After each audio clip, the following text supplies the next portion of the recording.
If you follow me on the Twitter, you know that I'm not a big fan of award shows in general, but all the talk post-Golden Globes this week is about Oprah Winfrey potentially running for president in 2020.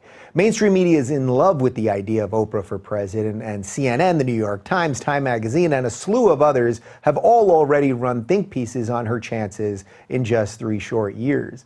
Hollywood, of course, is also in love with the idea. The conscience of lefty Hollywood, Jimmy Kimmel, has already said that he's on board with Oprah 2020, and NBC even tweeted from their official account at NBC that Oprah is our next president, though they eventually deleted the tweet. Make no doubt, the elite class that was dealt a swift blow by the election of Trump in 2016 will quickly fall in line if Oprah decides to make a run for 2020.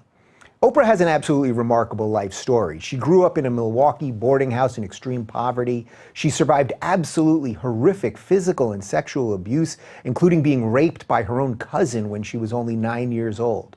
From these unimaginably difficult beginnings, Oprah eventually made it to local news in Chicago and then on to her syndicated talk show, which not only changed the TV landscape, but had a cultural relevance unlike almost anything in the pre-internet age.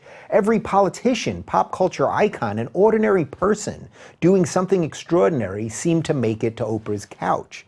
Since she ended the talk show 7 years ago, Oprah's had many professional ups and downs, continuing to navigate Hollywood, starting her own TV network OWN, which hasn't quite caught on, doing plenty of charity work, and of course, and perhaps most importantly, always making time to eat bread with very excited strangers around a fancy table in a forest. As for Oprah's politics, I'm not sure anyone other than Oprah herself has a full view of them. She was a big Obama supporter during his first 2 campaigns, and I have no doubt that she falls on the Democrat progressive side of things. How she falls specifically on every issue, I'm not totally sure, but we seem to be veering towards a cliff where the issues will have almost nothing to do with who gets elected.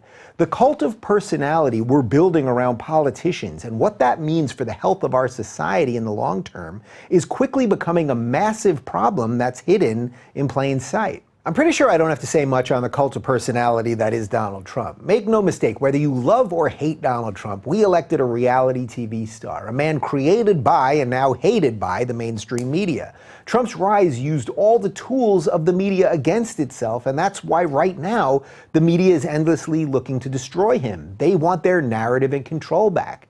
Notice the shift in TV coverage and articles about Trump in the last 2 weeks or so. It's shifted from endless Russia stories to Trump's mental health. In most cases, the people writing these stories are the same people who said that stories about Hillary's health were conspiracy theories, even after she collapsed and was dragged into an SUV by security guards that autumn day in New York City.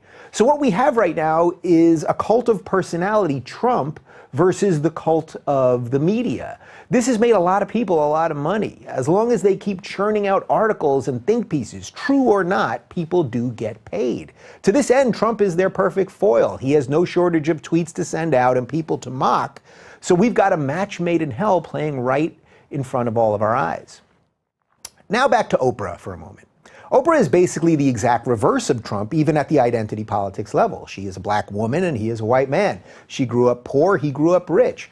But more importantly than these, she says all of the right things. She talks about love and spirituality and is loved by the Hollywood and media class as one of their own. Trump, on the other hand, is their perfect enemy, as if they had written the script themselves.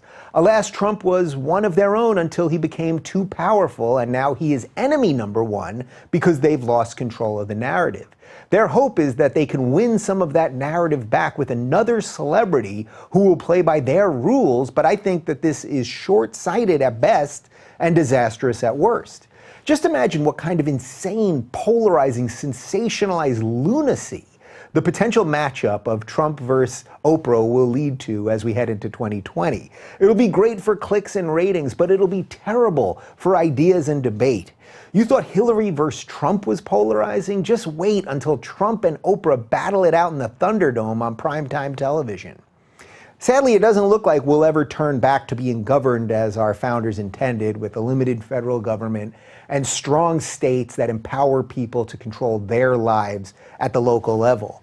While Trump has done some good work in limiting the power of the federal government, he's obviously happy to govern by executive action as Congress cedes more and more of their duties to the executive branch instead of the legislative branch where laws are supposed to be written.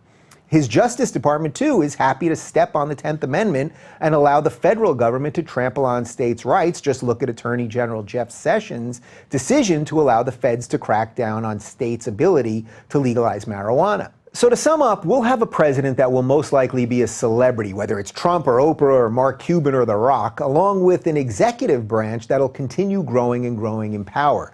This cult of personality will continually put people into office not on what they believe and whether they understand or even care about how government is supposed to work, but rather by what they make us feel and how they can manipulate us into thinking exactly as they do.